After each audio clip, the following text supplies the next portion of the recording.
the deadliest art of the Orient is now in the hands of an American. American Ninja.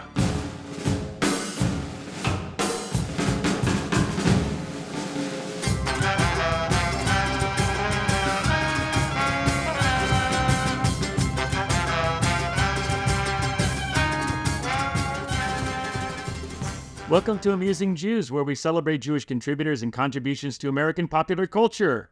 I'm Jonathan Friedmann. And I'm Joey Angelfield. Producer-engineer Mike Tomren is working somewhere behind the scenes. Amusing Jews is a project of Adat Chaverim, Congregation for Humanistic Judaism, the Jewish Museum of the American West, and Atheists United Studios. Hey, Joey. What makes a good movie isn't always the same thing as what makes a movie good. A good movie implies a high level of craftsmanship, top quality production value, and the execution of some elevated artistic vision. But a movie that someone deems good might have none of that. It could simply be that the person enjoys the movie despite, or maybe because of, its offbeat, quirky, or even amateurish qualities. Such movies are sometimes called so bad they're good.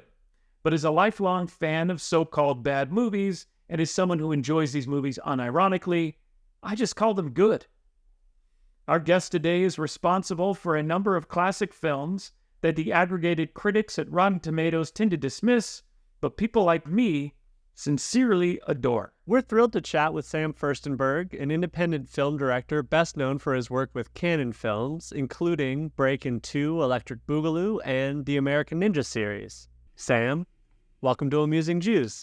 Hey, I'm so happy to be here with you guys and to answer any question you have. Bad, good movies, my name is stamped on those type of movies. So let's start at the beginning. Your career began in film school in the late 1970s. How did you wind up in Los Angeles? I'm from Israel. I grew up in Jerusalem and in a neighborhood, not in the center of the city. In our neighborhood, there was a theater, a movie theater, which I spent my childhood and maybe youth also, fell in love with films. And this is something that attracted me always. I guess I'm a storyteller by nature, by birth. I don't know what. Some people are natural storytellers.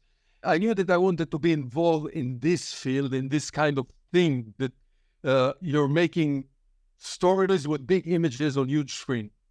But in Israel at the time, and we are talking about the 60s, there was no film school at all. Nobody, the film industry was very, very primitive at the beginning. And I finished my military service. It was 1972. And I packed up everything and I headed to Hollywood.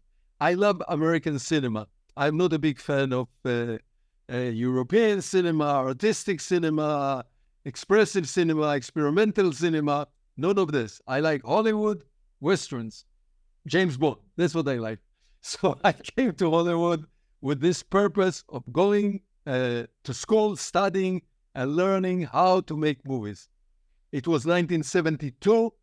I enrolled in film school, Columbia College, and the next 3 years I was studying, but immediately, right away, I got involved in the industry itself, accepting any job that was offered to me, from serving coffee on a set, pushing the dolly, recording sound.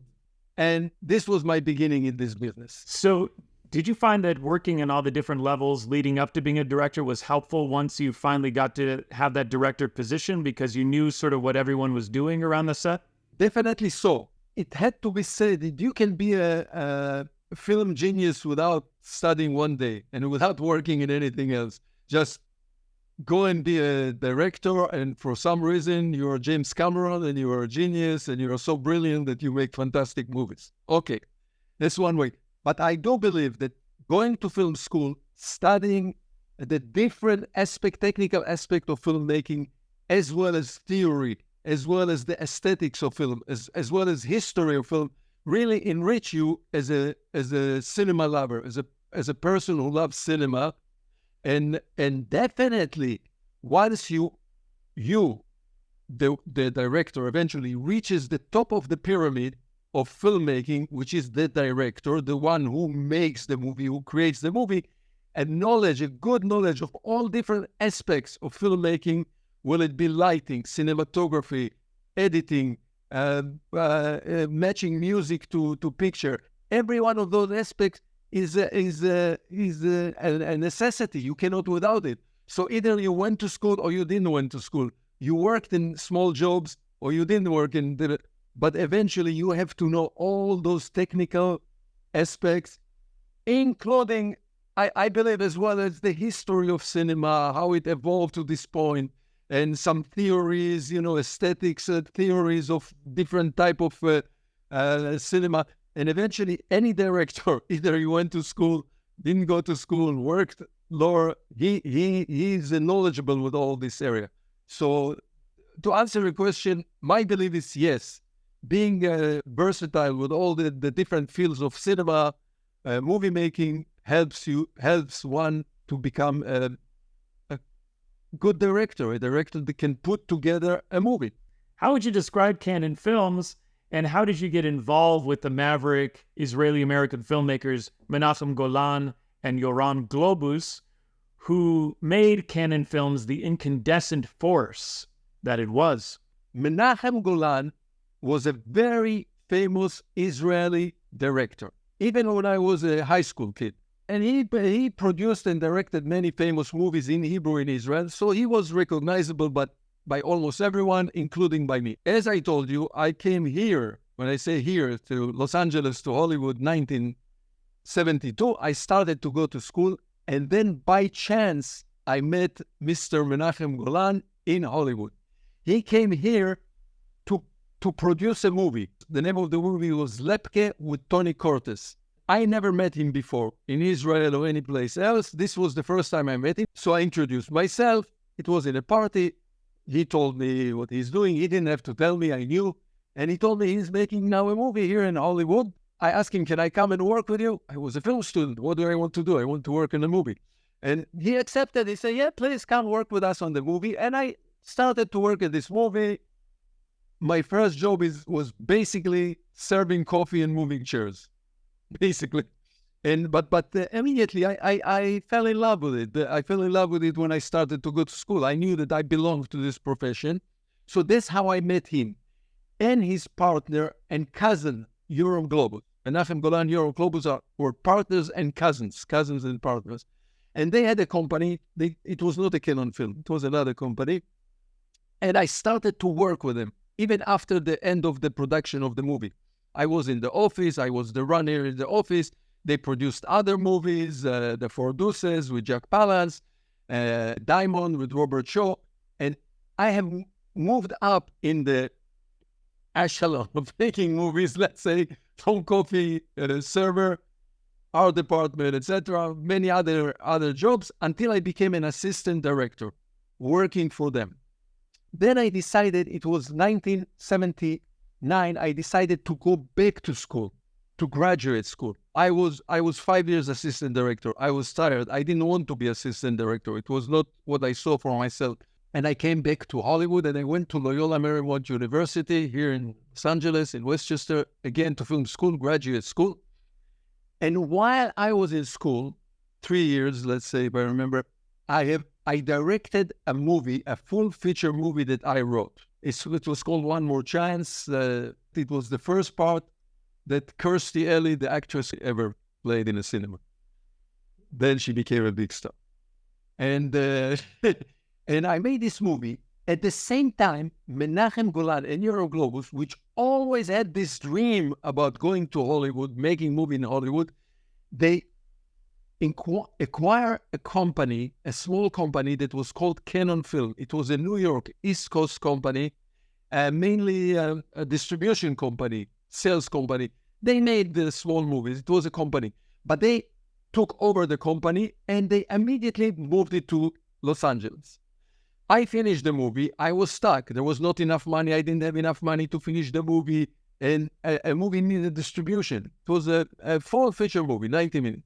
So I came to them. I didn't know what to do. I knew the people, as I told you. I came to them. I said, here, I have 3/4 of a movie finished. I cannot finish it. No more money. and I need distribution. So they stepped in, they gave me the rest of the money to finish the movie, took it to distribution. One more chance. And that's how I got involved in Canon. But I knew the people. I knew who am I dealing with. They probably knew who they are dealing with as well.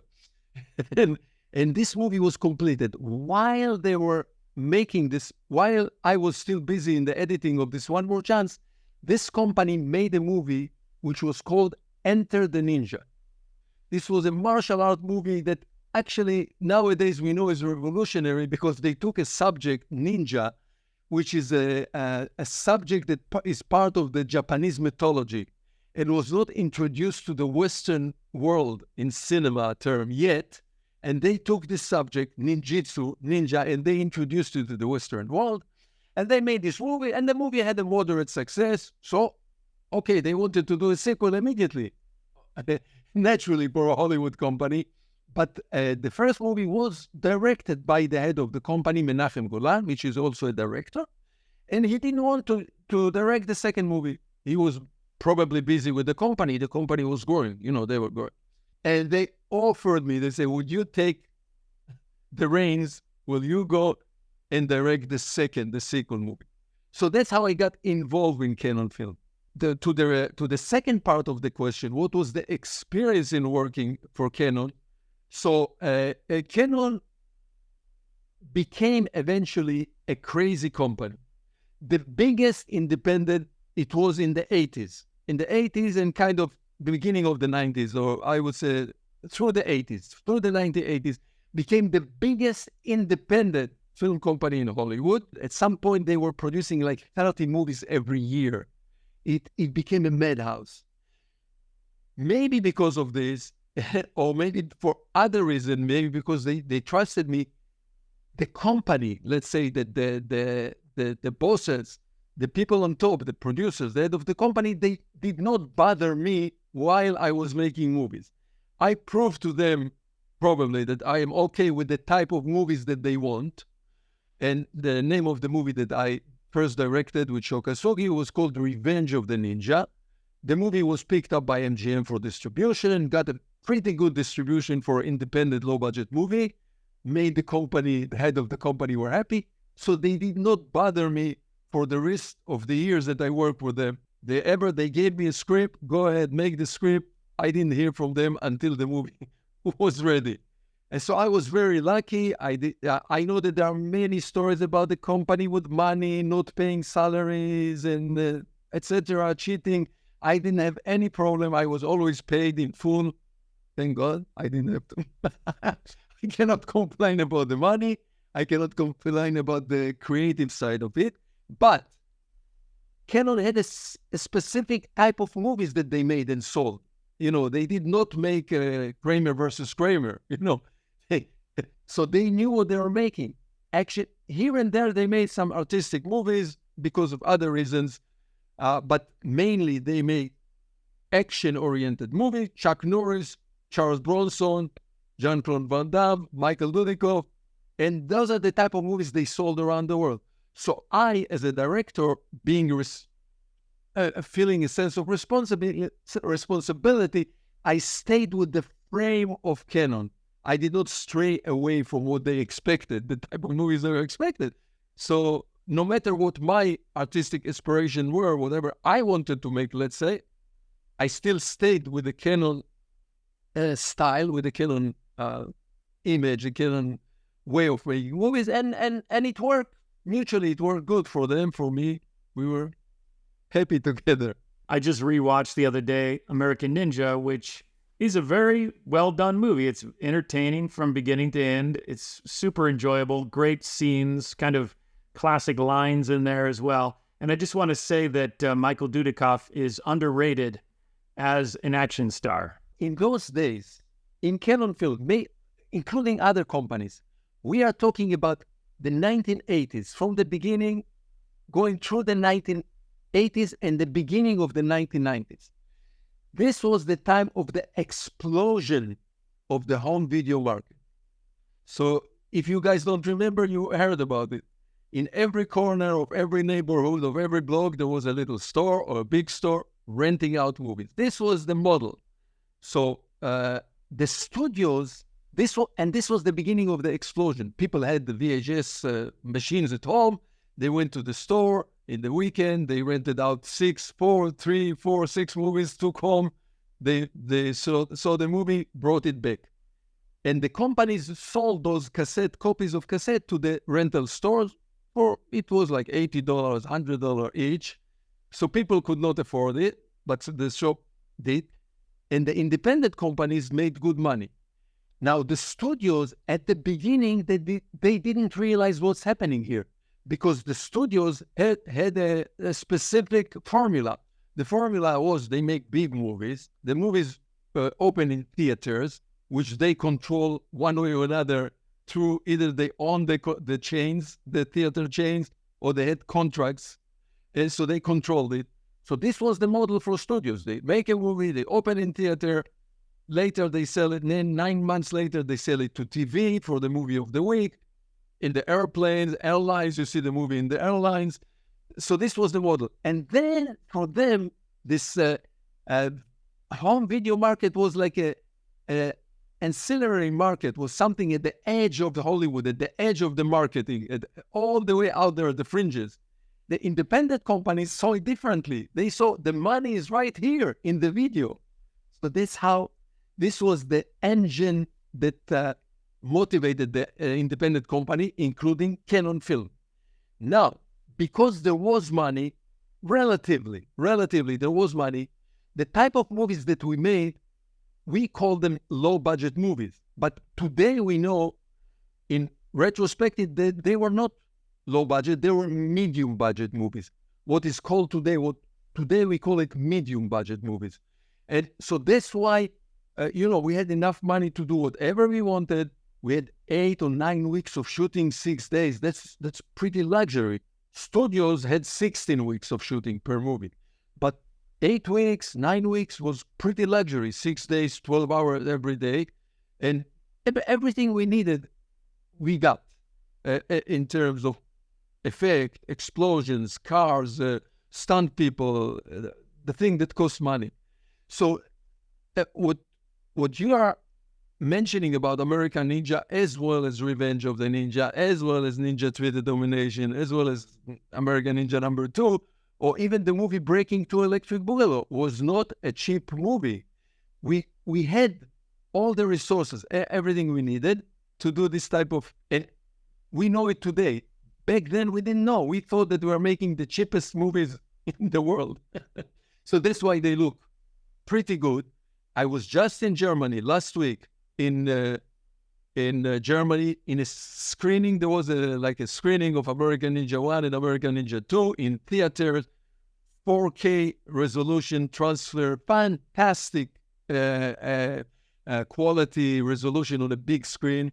And there was enough audience of fans, of loyal followers who come, and they stay for 1 hour of Q&A afterward, and signing posters and the DVD covers, etc. So it's still alive because, as I told, because of the reason that I told. Of course, the movie has other qualities, but they were well made, I can say. Enjoying the show? Click like and subscribe. In the documentary Electric Boogaloo, The Wild Untold Story of Canon Films, you describe how your 1983 movie Revenge of the Ninja was created as you went along. Could you tell us about that filmmaking experience? As I told you before, I grew up with action movies, American action, Hollywood movies. We can say Westerns, war movie, World War II movie, and the type of James Bond type of an action movies. This was the model, more or less, of action movies. In the beginning during the 70s, a new genre broke into the world, the Western world of cinema. It was martial art movies. Martial art movies were very popular in Hong Kong, in China, and in Japan. But they kind of broke through, and they were the what we call the genre that we call the Hong Kong Kung Fu movie or karate movie, we used to call them at the time, in the 70s. And here and there was also Western production of those kind of movies. So here and there are like 5 or 6 movies which were made in Hollywood independently in this genre of martial art, and they were popular. I've never seen a martial art, Hong Kong martial art movie in my life before I intersected with Revenge of the Ninja. Never ever. So I didn't know what karate movie was. Ninjas in the mythology of Japan are the bad guys, the bad warrior. The samurais are the noble. They are the noble fighters. The ninjas are the criminal fighters. So, but within the television world of Japan and movies, there were movies about ninjas or ninjas participating in movies as the bad guys. Canon introduced with this Revenge of the Ninja, Enter the Ninja, this whole subject to the Western world, and they asked me to direct a sequel, Revenge of the Ninja. In the sequel, the star of the sequel was Sho Kasugi. Sho Kasugi in the movie Enter the Ninja, he played the villain, but they have decided that he's so good that they will make him the hero, not the villain anymore. And he's good. He was a champion. I don't know exactly his style of martial art. He was the champion of Japan. He came to Hollywood to make movies. He was an expert in martial art movies, an expert on this subject, ninjutsu, ninja. And he introduced me. He was my mentor into the subject. He took me under his wing, let's say. And he showed me those Hong Kong movies for the first time in my life. By the way, he showed them to me in Chinese without translation. So anyway, I didn't have to understand the movie. I had to look at the fights, to look at the action. How do they put together fights? How do they put together action? But being the way I was brought up and the way I saw myself, my career in Hollywood, I didn't want to make martial art movies because where is it going to lead me? I want to make James Bond, okay? So can we merge the two of those styles together and make a martial art Hollywood action movie? I expressed it to Sho Kasugi and he agreed. That's what he wanted to do. He did not want to do a pure martial art movie. He also wanted to make this kind of Hollywood action martial art fusion, let's call it. And that's how we started to work. So when you're saying learning on the fly, it was partially correct. In one hand, he gave me all kind of books and all kind of movies, but that's in pre-production, before we started filming, of course. So I got familiarized, I familiarized myself with the subject, with the weapon, with the technique, with the what are they doing, and so on and so on. I also had the stunt crew with me, which was the Western action type of half of the movie. So we have martial art crew, which Sho Kasugi was the head of this crew, and he was the choreographer of all the martial art fight. I had a stunt crew headed by Steve Lambert, who were in charge of staging all the action, let's call it regular action, Western action in the movie. So obviously, what I was learning is not how to make movies, not cinema. Cinema I already knew. I was a director. I was assistant director. I was a director of small movies. I already directed one movie. And I went to school, graduate, undergraduate. But what I had to learn is just how you deal with the action, how you integrate the action into the movie. I was assistant director in some action movies. So, yeah. Now, it was not only me, because we were independent type of a movie, because the type of company, because of the lack of control, we improvised as we were going. You know, we were learning, and all of us were young people. You know, Sho Kasugi was at the beginning of his career. I was at the beginning of my career. The stunt coordinator, Steve Lambert, was at the beginning of his career. So we were experimenting. We were trying all kind of crazy stuff that either will work or not work. I must admit, not all the scenes that we filmed ended up in the final movie. Some of them were pretty lame. So they ended up on as we say, on the floor of the editing room. But yeah, so we learned, we improved ourselves. But let me tell you one anecdote, which is good, which is nice. When we came, we filmed the movie in Salt Lake City, Utah.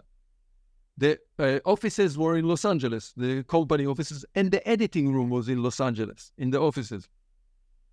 So while we were preparing, I told the crew, the first thing that we are going to film is a big action sequence. Let's pick up one of the big action sequences in the script. And for the first week, we were all concentrated filming this action sequence.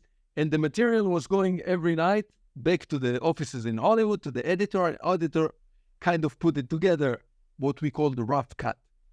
Not fun. So I guess, I was there, but I guess when the heads of the company, they saw the material, they saw action sequence, and they liked probably what they saw, they had this feeling that they can trust me. And that's it. I never heard from them again. Electric Boogaloo, the ultimate show with Kelly, Ozone, and Turbo. Electric Boogaloo is breakdance too. Yahoo! My favorite of your movies is the 1984 dance epic Breakin 2 Electric Boogaloo. Critics of the film, and even some of the stars, criticized its lighter tone, especially compared to the first Breakin film, and the occasional over-the-top music video-like sequences. Yes, it's campy at times, but I've always seen it as something more, a critique of gentrification, a celebration of grassroots multicultural cooperation, and an ode to the positive power of urban dance. What were your early impressions of the project and maybe its social message? I was directing a movie for Canon Film which was called Ninja 3 The Domination. The lead lady of the movie, she's a ninja lady, is Lucinda Dickey. So we found her, we cast her, she's in the movie. Parallel, at the same time, while I'm busy in filming or editing this movie, Canon Film the company decided to make a movie about breakdance, about the hip-hop culture. And the name of the movie in America was Breakin, overseas breakdance. They made the movie. When they were cast, we finished filming Ninja 3 The Domination. And when they were casting, they have the two stars of the movie, Shabadu and Shrimp, which were the two main dancers. And they were looking for a girl, for a leading lady. And they liked Lucinda Dickey, that she was a dancer. Lucinda was a dancer. That's why we chose her for a ninja movie, because we knew she would learn the moves very fast. So they liked her. They cast her into this movie, Breakin. The company worked very hard, accelerated the production and the post-production. Editing is called post-production. And they came out with Breakin before we finished the editing of the previous movie, Ninja 3 The Domination. Breakin was a sensational success. And I'm saying for this company, it was the biggest success, box office success ever through the life of the company. It was a sensational success. MGM picked it up for distribution. It was big. So they wanted a sequel immediately. Right now, they didn't have patience. And I was free, I was available, and they turned to me. I don't really know why they didn't employ commission the original director of the movie Breakin, Joel Silberg. But anyway, they turned to me and said, will you be able to direct for us a sequel? Of course, I will not say no, because I'm a young, ambitious director and I want any job, any commission I get. Okay, so I took it upon myself. Now, when I entered this project, the stars were already cast. I have nothing to do. The title was already there, Breakin 2 Electric Boogaloo. And I would say more than 50% of the script was already written. There were two writers and two ladies working on the script. So when I entered the project, the script was already going in its work. So the plot line was already there. I did not influence very much. I started to work with the writers as well as with the dancer. Shabadu was the lead. Shabadu for breakdance was for me like Shokasugi ninjutsu. So, they started to introduce me to the hip-hop culture of East LA because the movie deals with the East Los Angeles, with East LA culture, hip hop culture, and they introduced me to this.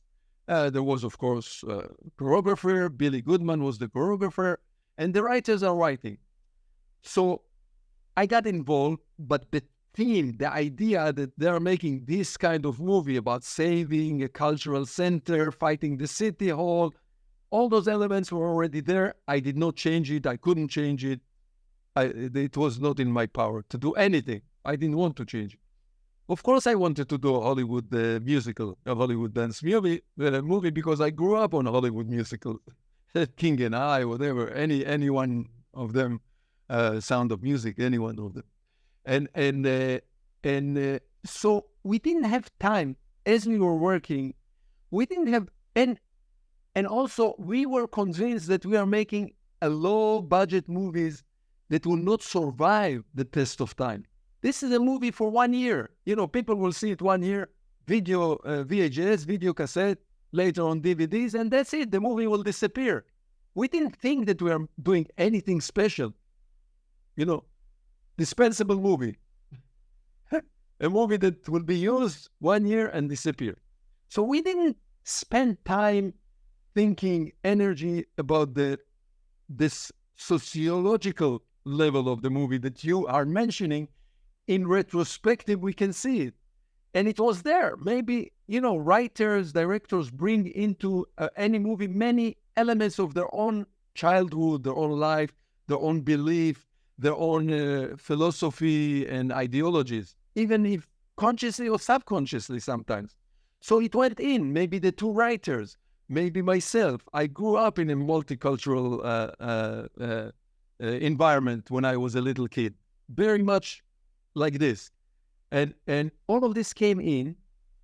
Now, Shabadoo, the star of the show, he was the main dancer, he was not pleased with all of this.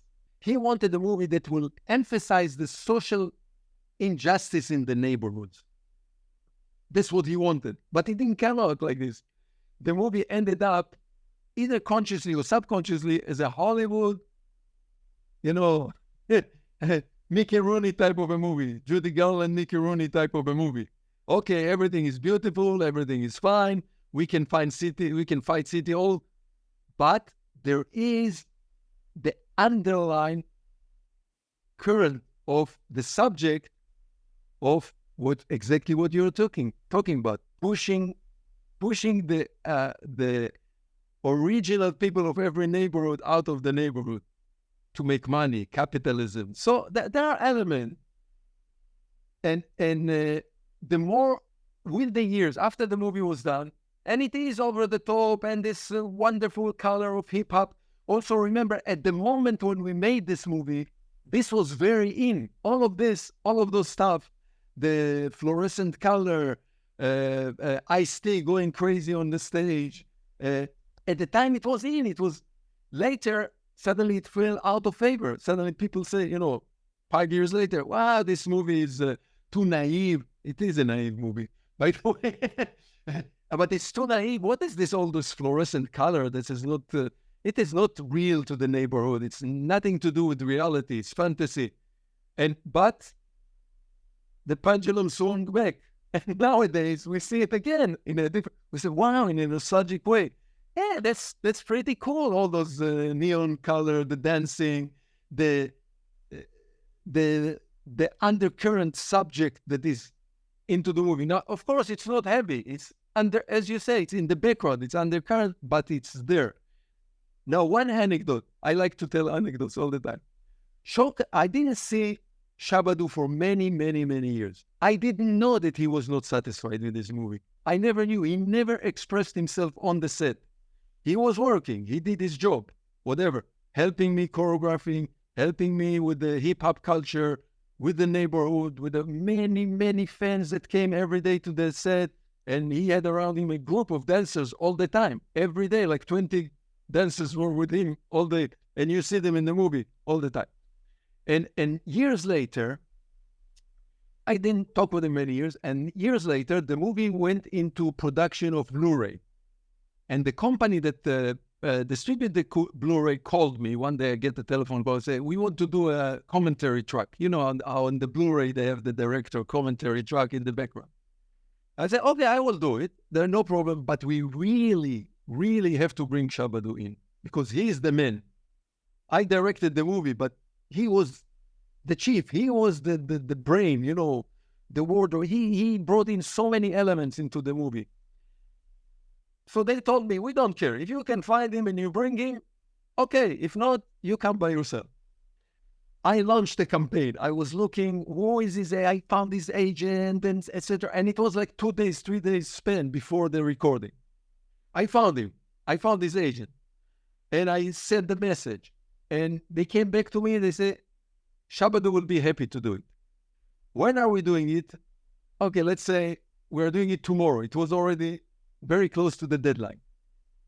So, to the finish line. So I said, it's tomorrow at 12 o'clock in the afternoon. They told me, they came back to me and said, there is a problem. Tomorrow morning, he's flying to Japan to give a class, you know, workshop in breakdance. Can you do it tonight?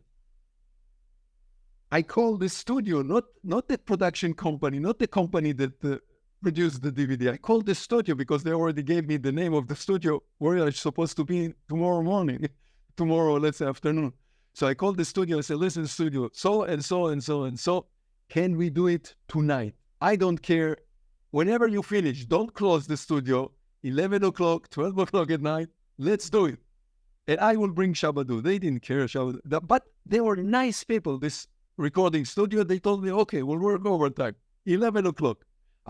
Agent, Shabadu agreed. So I go there 11 o'clock at night, Shabadu comes. And that's the first time I met him after many years since making the movie. Now, I remembered him when we were making the movie. He was arrogant. He was at top of his game. You know, he was the king of the prince. They're calling him today the godfather of hip-hop or the godfather of breakdance. He's now called. You know, he passed away, sadly, during the pandemic. And so he came in very gracious, none of the arrogance that I remember from the movie. You're doing Sam, hugging, kissing, blah, blah, blah, blah. But he told me, listen, before we start the recording, I want you to know, I am not satisfied with this movie. I don't like this movie. Why, Shabadu? He said, so he brought up all the points that you brought up. It's too optimistic. It's too unrealistic. It doesn't really portray the neighborhoods in the real problematic way that neighborhoods are, and so on and so on. I said, Shabadu, this is your opinion. Even when we are recording, you can express your opinion. He did during the recording of the commentary track. So we bounced, you know, we did the commentary track. We bounced each other of each other, and we were telling the different anecdote story, and he expressed it. Then again, he went to Japan. 2 years later, there was I think Yahoo, one of the big social media companies, wanted to do a conference about Electric Boogaloo. They called me again. I told them, hey, listen, guys, I'm going to bring Shabadu into the mix. I'm going to bring Lucinda. I'm going to bring Michael Shrimp. Let's make it a conference. So they did Zoom. It was during the pandemic, beginning of the pandemic, I think. And we did a conference with 7-8 screens and all of us, Shabadu and everybody. And Shabadu again expressed his feeling about this movie. At that time, at this point, I said, Shabadu, listen, recording, you know, it was live. I said, listen, Shabadu, I respect your opinion, whatever you feel, but you cannot argue with success. The audience, the people in the world, we are now 30, this was like 35 years anniversary. Now this year is 40th anniversary of Breakin 2. So it was 5 years ago. I think it was 35th anniversary. I said, Shabadu, Alfonso, his name was Alfonso. You cannot argue with success. People around the world, youth at the time, youth today, they love this movie. The movie influenced them. The movie did something to them. So either you agree or you don't agree, what you were part of something bigger than you, bigger than you are. And here is the proof. 35 years later, we're sitting here, we're talking about it, and the movie is coming out on the Blu-ray and people are watching it, and I'm invited to film festivals for screenings of Electric Boogaloo, and so on and so on. He didn't say anything. Few days later, I get an email from Shabadu, and he says in the email, he writes to me, I thought about it, and maybe you're right. You cannot argue with success. So we were part of something that maybe I did not realize then, and maybe I did not agree with, but we were part of something that was bigger than us. I think also just the fact that the phrase Electric Boogaloo is still a part of the culture is pretty amazing. There is one good essay about this subject, exactly about the subject. The phrase Electric Boogaloo, how it evolved. Nowadays it evolved to a very negative connotation. There is the Boogaloo Boys, which want to re-evoke the Civil War, etc. But Electric Boogaloo is mainly, the phrase is consistent with the sequel. When you want to say sequel, many people say Electric Boogaloo. So I once saw in the internet somebody put, we are now writing Bible 2 Electric Boogaloo. Breakin 2 includes the amazing scene where Shrimp, Michael Chambers, the young Breakin virtuoso, dances up and down the walls and across the ceiling. How did you shoot that scene? This particular scene was not in the original script. And one day we were filming in East LA, it's not far from where I live. We are filming there, and I got a message that Menachem Golan, the head of the company, wants me to come during lunch break, come to the office, to his office in the headquarters of Canon Film. And of course, what I thought is going to fire me. That's why he's calling me. Why would he call me to his office in the middle of the day in a break? We're so busy filming a movie, and he's willing to stop the filming for me to come. I was sure he's going to fire me. He was not happy with it. But anyway, it was for a different reason. I came to his office and he said, listen, Sam, he used to call me Shmulik. That's my Hebrew name. Listen, Sam, I want a scene with the shrimp dancing on the ceiling. You know how to do it. Now, this is not an original scene. This scene was done originally in the movie Royal Wedding with Fred Astaire. So Fred Astaire invented this. So here is how it's done. You take the room, this room, there is a mechanism which is called gimbal. Gimbal is a huge drum, huge metal drum, huge, that can rotate, can go on and on as much as you want, both direction, on rollers. The art department is taking the set, the room, which was a set, where Shabadu and Shrimp live, where they live was a set on a stage, on a filming stage, in a warehouse. So they build a duplicate of this with inside this gimbal. In the windows, you see the background. So whatever is outside, it's a slide, it's a huge slide of pictures in the windows. If there is a tree, there is a tree. Now the set is lit, so they use lighting, of course, the set and the background and outside. And on the floor, there is a cameraman tied to the floor, right? Now this whole set can rotate with the background, with the trees, with the lights, with the cameraman. And when you turn it 180 degrees, the cameraman is on the top and the ceiling is in the bottom, right? You can imagine it. Now let's go back to the beginning. The floor is floor. The dancer is in this case, either for Fred Astaire or Shrimp. He starts to dance and the crew starts to rotate this huge drill. So the cameraman is now on his side and the wall is, for gravity purposes, is down. So the dancer moves to the wall. He's dancing on the wall, but the cameraman is rotated. Keep going. Now the ceiling is gravity down, but the cameraman is all the way up with the floor, and the ceiling is downstairs, and so on and so on. The effect eventually, because the camera doesn't know that it is being rotated. The camera always sees everything straight. So that's how it looked. We added an element that was not in Fred Astaire in Royal Wedding. When Shrimp is on top of the ceiling dancing, the girl, Lucia, is walking through the door. But imagine it's the other way around. He is She's entering the door up there, and he is down in the floor, on the gravitational floor. So we added, so this was my request, and by tricks of editing and cinematography, we have her entering the room while he's dancing on the ceiling. What do you think is the biggest legacy of Canon films today? Canon Film, as I said, was the biggest of those companies. It was not the only one. There was Corelco, there was Shapiro Glickenhaus, Crown International. There were many companies, but Canon was the biggest that produced the most amount of movies, number of movies, and those movies spoke to the biggest common denominator of the crowd, of the worldwide audiences. So a Canon movie could play in America, Northern America, could play in Brazil, could play in Africa, and in Indonesia. And it appealed to all of them.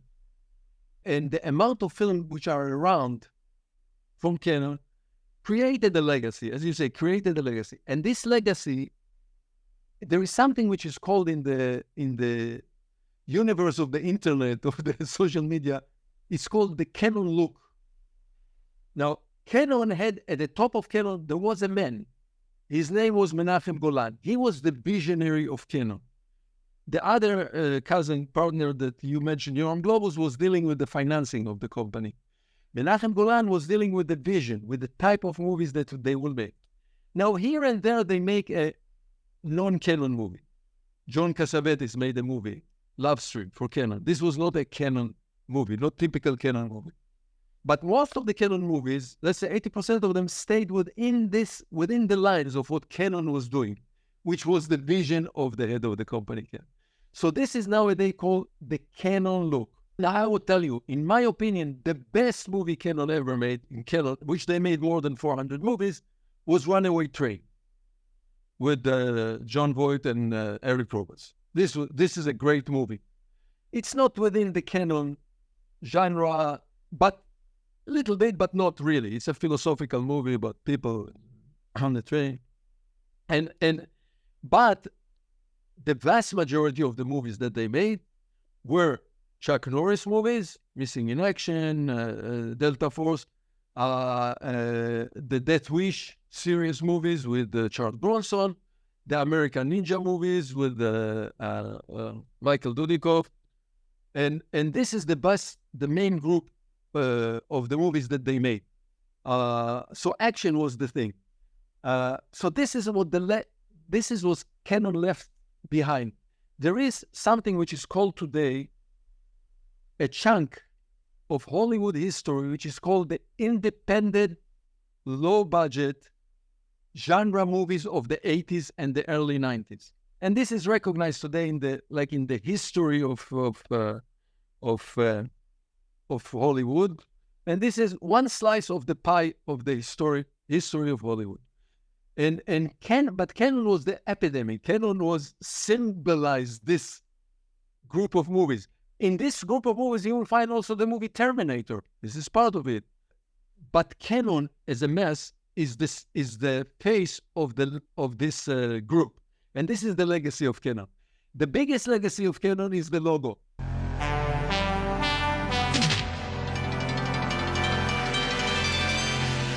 People love this logo. Really, I talk with people, and they tell me nowadays, when they were teenager and when they rented a cassette from the store, the VHS cassette, put it in the machine at home, and they saw the logo, they knew, okay, we're going to have fun. Action, explosion, maybe sex, all kind of elements which were considered exploitation at the time. How have you been staying active in the film community? So nowadays, I don't direct anymore for the last 10 years. I directed about 25 movies, some television series, but I don't direct anymore. It's a very demanding physical work. And the type of movies that I was making are not being made anymore at all. Medium budget, they don't exist. Nowadays, the movies are either huge budget movies or very, very, very low budget, really budget, low. They're filming in 4 weeks and 3 weeks movies nowadays, and all for streaming.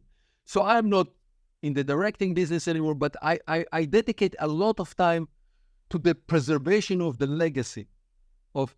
So either I go to a lot of interviews, just like this moment right here, either I'm being invited to screening and film festival. I was in Germany last weekend for the screening of American Ninja and American Ninja 2. So there are a lot of festival, retrospective. In the beginning of this year, there is a theater here in Los Angeles. The New Beverly Cinema belongs to Quentin Tarantino, and they had the 40th anniversary screening of Breakin' 2 Electric Boogaloo. It was a midnight screening. Many people came. The theater was almost full, 90% full.